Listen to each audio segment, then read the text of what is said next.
Everyone, स्वागत आहे तुमचे ओम ट्युटोरियल स्टडी मध्ये। आपण सुरू करत आहोत आपल्या चॅनलवर न्यू सिरीज ज्याचं नाव आहे इंग्लिश बूस्टर सिरीज। या व्हिडिओ नंतर तुमची इंग्लिश एवढी बूस्ट होऊन जाणार आहे की तुम्ही कोणासोबतही कॉन्फिडन्स सोबत इंग्लिश बोलू शकाल आणि याच्यानंतर तुम्ही आत्मविश्वासाने चांगल्यापैकी इंग्लिश बोलू शकता।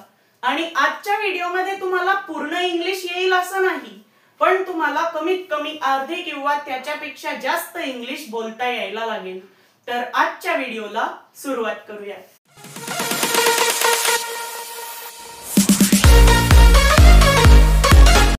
फ्रेंड्स, काही वोकॅब्युलरी, जर वोकॅब्युलरी आपली पाठ नसेल तर आपल्याला इंग्लिश बोलता येत नाही। ही वोकॅब्युलरी काय असते? आता वोकॅब्युलरी म्हणजे फ्रेंड्स जसं की वर्ड असतात, काही इंग्लिश वर्ड असतात, त्याचा आपला मराठी मीनिंग आपल्याला पाठ पाहिजे। जसं की गो म्हणजे जाणे। आता गो म्हणजे जाणे, मग आता अशी वोकॅब्युलरी पाठ करून कसा फायदा होईल? जसं की मी शाळेत जातो, नाहीतर जात आहे घेऊन घेऊ आपण, जात आहे। आय, आता मीला आपण इंग्लिश मधून म्हणतो आय, म्हणून इथे घेतला आय। मग आता आहे शेवटचा घ्यायचा आहे, आयला म्हणलं एम, आय एम। मग आता इकडून असं वापस यायचंय, जातला इंग्लिश मधून आपण काय म्हणलं मित्रा? गो, म्हणजे जातला इंग्लिश मधून गो म्हणतात हे आपल्याला माहिती होतं, म्हणूनच आपण इथे गो लिहू शकलो मित्र। मग आता शाळेत, याच्या आधी म्हणजेच आपण जिकडे जातोय त्याच्या आधी वापर करायचा टू चा आणि मग शाळेत, याला इंग्लिश मधून आपण काय म्हणतो मित्र? तर स्कूल, म्हणून आपण इथे घेऊया स्कूल, म्हणजेच I am go to school. पण जर असं असलं मी शाळेत जातो, तर आता याच्यात एम येणार, फक्त आय, जातोला म्हणलं गो, शाळेला स्कूल, म्हणजेच आय गो स्कूल असं नाही चालत, म्हणून शाळेच्या आधी आपण वापर करतो टू चा। मग आता शाळेत, याला इंग्लिश मधून म्हणलं स्कूल, फक्त आपल्याला आय गो टू किंवा आय एम गो टू हे पाठ पाहिजे। जसं की आय गो टू, समजा मी घरी जातोय तर हाऊस। अशाच प्रकारे आपण, जर आपली अशाच प्रकारे वोकॅब्युलरी पाठ असेल तर आपण अशाच प्रकारे बोलू शकतो। म्हणून मी आता तुम्हाला असे काही वोकॅब्युलरीचे वर्ड्स देत आहे।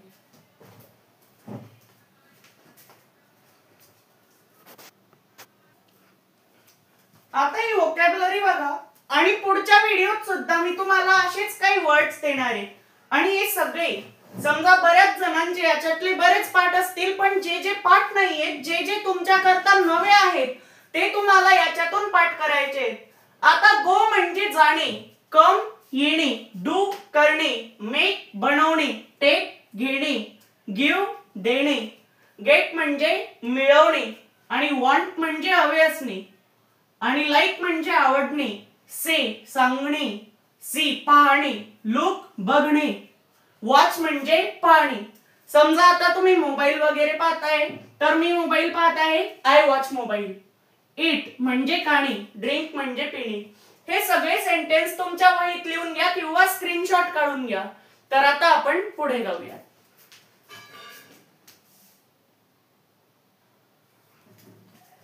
आता आपल्याला शिकावे लागतील मित्र आर्टिकल्स। हे आर्टिकल्स काय राहतात?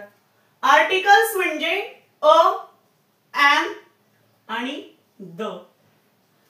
आता हे शिकूयात, म्हणजेच आपण केव्हाही वाक्यरचना करताना चांगल्या प्रकारे करू शकतो आणि कॉन्फिडन्स आपला वाढतो। म्हणजेच आता अ आणि एन ह्या दोघांचा मराठी अर्थ मित्रा सारखा असतो। मग आता अ एन चा मराठी अर्थ काय? अ एन चा मराठी अर्थ आहे एक। ह्या दोघांचा अर्थ सारखा असतो, तो आहे एक, म्हणजेच अ एन मीनिंग इन मराठी एक. ओके, एवढं क्लिअर. म्हणजेच अ यांचा एक असा अर्थ होतो. मग आता वॉवेल्स. वॉवेल्स माहित असतात सगळ्यांना. वॉवेल्स वॉवेल्स म्हणजे काय? ए, ई, आय, ओ, यू. आता A, E, I, O, you हे शब्द जर कोणत्या वर्ड मध्ये लागत नाहीत असं होतच नाही. म्हणजे समजा एक्झाम्पल मोबाईल. मोबाईल मध्ये ए, ई, आय, ओ, यू याच्यापैकी आला आय. म्हणजेच ह्या 5 लेटर पैकी प्रत्येक वर्ड मध्ये एक तरी लेटर असतच. म्हणजेच कोणताही, समजा आहे बोर्ड तर बोर्ड. आता याच्यात ओ पण आला आणि नंतर ए पण आला. ओके, म्हणजेच बोर्ड. आणि मग आर्टिकल्स बघूयात आता. अ केव्हा वापरला जातो? अ. समजा मी, मुलगा. आपण खूप बेसिक पासून पुढे नेतोय त्याच्यामुळे तुम्हाला जमणारच आहे. ओके, आता सिंग्युलर प्लुरल माहिती आहे सर्वांना. मी मुलगा आहे. आता मुलगा एकच असतो म्हणून तो असेल सिंग्युलर. म्हणजेच मीला आपण इंग्लिश मधून घेतलं आय. आता शेवटचा घ्यायचा एम. आयला आपण एम म्हणतो म्हणून. मग आता याच्यानंतर अ वापरला इथे. आय एम अ, कारण की मुलगा एकच आहे म्हणून. मग याला आपण इंग्लिश मधून म्हणतो बॉय. म्हणजेच आय एम अ बॉय. म्हणजेच जसं की he is a boy, I am a boy अशा प्रकारे आपण वापरू शकतो. She is a girl.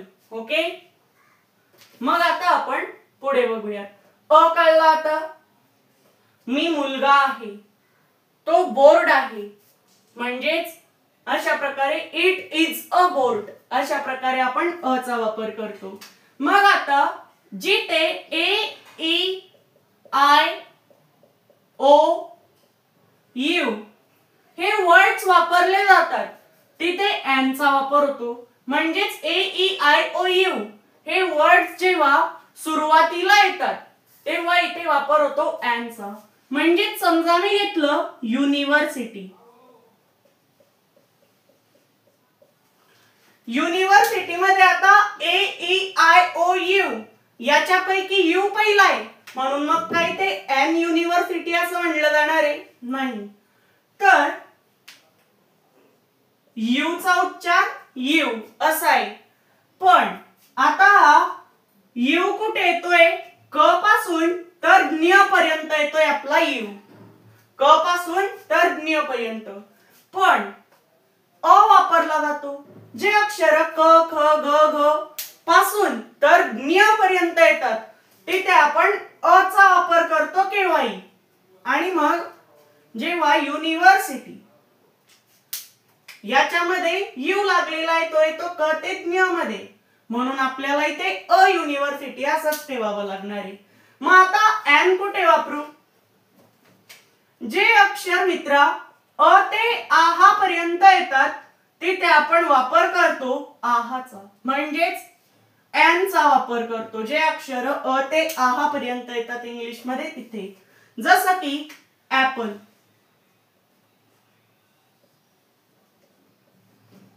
आता ऍपल मध्ये काय होतंय? ऍपल हा झाला मित्रा ए. मग आता हा अ चा आलाय म्हणून इथे एन वापरू. म्हणजेच एन ऍपल. एन समजला मग. तर आता आपला पुढचा आहे मित्रा द. याला आपण आता बघूया. जसं की मला एक माणूस दिसला. कशा प्रकारे म्हणावं लागेल मित्रा ते? तर आय सॅव अ मॅन. मग आता आय सॅव अ मॅन आपण हे त्याच्याच बद्दल बोलतोय. पुढे पण आपण त्याच माणसाविषयी बोलतोय म्हणून आपल्याला पुढे द वापरावा लागेल मित्रा. The man was crying. म्हणजेच आपण पहिल्यांदा त्या व्यक्तीबद्दल बोललो आणि नंतर आपण त्याच व्यक्तीबद्दल बोलतोय तेव्हा आपण वापर करतो मित्र द चा. म्हणजेच I save a man, the man was crying. Okay, एवढं क्लिअर झालं. मग आता आपण स्वतःच इंट्रोडक्शन इंग्लिश मध्ये कशा प्रकारे देऊ शकतो हे आपण आता बघूया.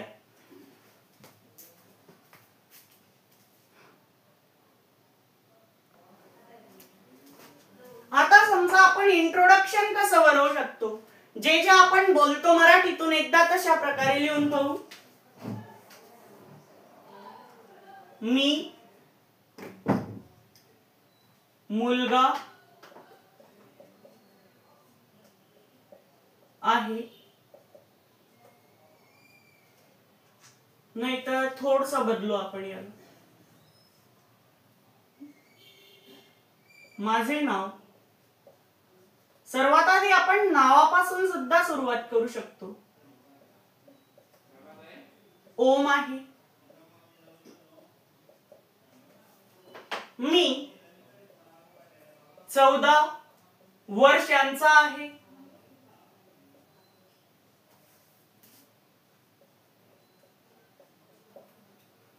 ओके.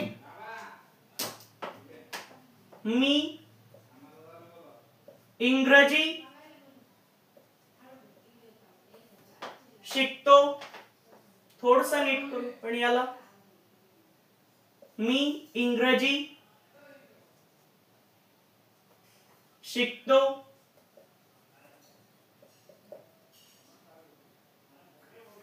मी 9वीत शिकतो. अशा प्रकारे आपण वापरू शकतो, जसं की शिकतो. म्हणजेच अशा प्रकारे आपण इंट्रोडक्शन सुद्धा थोडं थोडं करून देऊ शकतो. जसं की माझं नाव ओम आहे. माझे नाव ओम आहे. माझेला माय, नावाला नेम. मग आता ओम सोडून आहे, आहेला इज. मग आता जो मेन वर्ब आहे ओम. मग आता ऑब्जेक्ट म्हणजे चलो माय नेम इज ओम. मग आता मी 14 वर्षांचा आहे. म्हणजे 14 वर्षे येऊन झाले आहेत, म्हणजेच ओल्ड सुद्धा म्हणावं लागेल. मग आता मीला इंग्लिश मधून म्हणलं आय. इथे एक फुल स्टॉप. आय, आहेला म्हणलं एम. मग आता 14 वर्षांना काय म्हणू मित्रा, तर years. I am 14 years old. मग आता मी इंग्रजी शिकतो. I learn English. पण जर असं असतं समजा मी इंग्रजी शिकत आहे, तर आता लर्न सोबत मित्र जर इंग्रजी शिकत आहे, शिकणं पूर्ण झालेलं नाहीये असं जर असतं, तर त्याच्या पुढे आपण वापर केला असता आयएनजी चा. म्हणजेच learn plus I N G equal to learning. अशा प्रकारे आपण वापरलं असतं. ओके, म्हणजेच learn plus I N G equal to learning. म्हणजेच लर्निंग आलं असतं, पण तिथे शिकतो असं म्हणलेलं आहे. मग आता इथे आला एक फुल स्टॉप. मी 9वीत शिकतो. आय, मीला म्हणलं आय. शिकतोला लर्न. शिकतो आणि शिकत आहे करू आपण इथे. 9वीत शिकत आहे. ओल्ड. मग आता मी 9वीत शिकत आहे. आय, आहेला एम. शिकतला लर्न. जर शिकत आहे, शिकणं पूर्ण झालेलं नाहीये, म्हणून आपण काय वापरू मित्र, तर आयएनजी लर्निंग. मग आता कशात शिकतोय, 9वी मध्ये, म्हणून 9th क्लास. हे झालं आपलं एका प्रकारचं introduction. My name is Om. I am 14 years old. I learn English. I am learning 9th class. अशा प्रकारे आपण इंट्रोडक्शन देऊ शकतोय मित्र. पण याच्यात आयचा वापर बऱ्याचदा होतोय जेव्हा आपण स्वतःविषयी बोलतोय. ओके, जसं की आपण आता कोणी जर आपल्याला इंग्लिश मध्ये प्रश्न विचारतोय, तर आपण त्यांचं उत्तर कसं देऊ शकतो हे बघूया.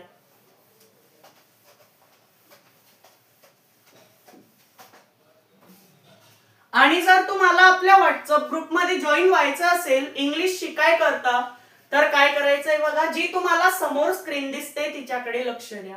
जो आपला व्हिडिओ चालू आहे त्याला एकदा व्हर्टिकल मध्ये करा. मग खाली जे मोर नाव दिसतंय व्हिडिओच्या खाली, मग त्याच्यावर आपल्याला क्लिक करायचंय. मग आता खाली लिहिलेलं आहे मित्र व्हॉट्सअप ग्रुप लिंक, त्याच्यावर आपल्याला क्लिक करायचंय. आणि मग जेव्हा तुम्ही त्याच्यावर क्लिक कराल जॉईन कम्युनिटीवर क्लिक करा. आणि जॉईन कम्युनिटी केल्यानंतर मग त्याच्यानंतर तुम्हाला आपले ग्रुप येतील आणि ज्याला तुम्हाला आपल्या चॅनलचा लोगो दिसेल होम ट्युटोरियल स्टडीचा त्याला जॉईन करा आणि सगळेच ग्रुप ते जॉईन करून घ्या. ओके, तर मग आता आपण पुढे जाऊया.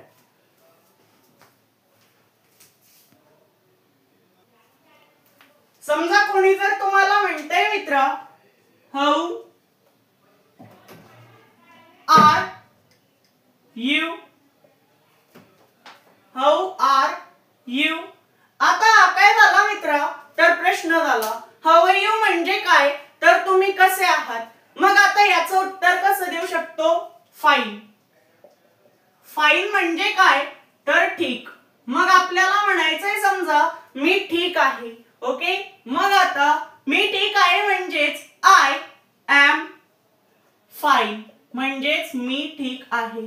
मग आता याच्यानंतर जर कोणी आपल्याला म्हणतंय where do you live, where do you live. मग आता याचं उत्तर कसं देऊ शकतो मित्र मी, तर आय लिव्ह इन नेरी. याचा अर्थ काय झाला, मी नेरीत राहतो. पण मला जर म्हणायचं आहे की मी नेरी या गावात राहतो, मी नेरी गावात राहतो. मग आता गाव याला इंग्लिश मधून म्हणू विलेज. ओके, याला इंग्लिश मधून म्हणू विलेज. म्हणजेच I live in Neri village. पण तुम्ही जर एखाद्या शहरात राहत असाल तर विलेजच्या जागी city, I live in Pune city अशा प्रकारे म्हणू शकता. बघ आता I live in Neri village अशा प्रकारे आपण करू शकतोय. मग आता आपण म्हणलं त्याला आंबे आवडतात का, त्याला आंबे आवडतात का, आवडतात का. मग आता इथे काय होईल, डज ही लाईक मँगोज. म्हणजेच इथे काय होतंय मित्रा, तर डज ही लाईक मँगोज म्हणजेच त्याला आंबे आवडतात का. मग आता याचं उत्तर आपण डज ही लाईक मँगोज म्हणजेच अशा प्रकारे प्रश्न आलाय. म्हणजे आपल्याला याचं उत्तर द्यावं लागेल येस किंवा नो मध्ये. म्हणजेच येस, येस. आता याच्यात डज मी लावायचा आहे मित्रा, म्हणजेच आपल्याला ही लाईक मँगोज हेच पुढे तसंच तसं लिहून टाकायचंय. येस ही लाईक मँगोज. आता तुमच्या एखाद्या मित्राला सोबत घ्या आणि हे सगळे सेंटेन्स बोलून पहा. तुम्ही प्रश्न विचारा तो उत्तर देईल, तो प्रश्न विचारेल तुम्ही उत्तर देईल, तुम्ही उत्तर द्याल. अशा प्रकारे हे करून पहा. जसं की how are you, I am fine. Where do you live, I live in Neri village. आता तुम्ही एकदा बोलून पहा, हे सगळं बोलून पहा. फक्त तुम्ही जिथे राहता त्या गावाचं किंवा शहराचं नाव बदलून इथे विलेज किंवा सिटी लावून पहा. म्हणजेच तुम्हाला थोडंफार बोलायची सवय होईल. आणि एकदा मिरर असतो आरसा, त्याच्या समोर जाऊन बोलून पहा. म्हणजेच तुम्हाला चांगल्या प्रकारे बोलण्याची सुद्धा प्रॅक्टिस होऊन जाईल. आणि इंग्लिश बोलताना सुद्धा त्याचे वेगवेगळे हे असतात स्पीच द्यायचे. जसं की I am a boy, I live in Neri. Okay, थोडी मराठी सारखी बोलावी लागेल तिला. मग आता आपल्याला एवढ्याची प्रॅक्टिस झालेली आहे. मग आता आपण बाकीचं पुढच्या व्हिडिओमध्ये बघूयात, भेटूयात पुढच्या व्हिडिओमध्ये.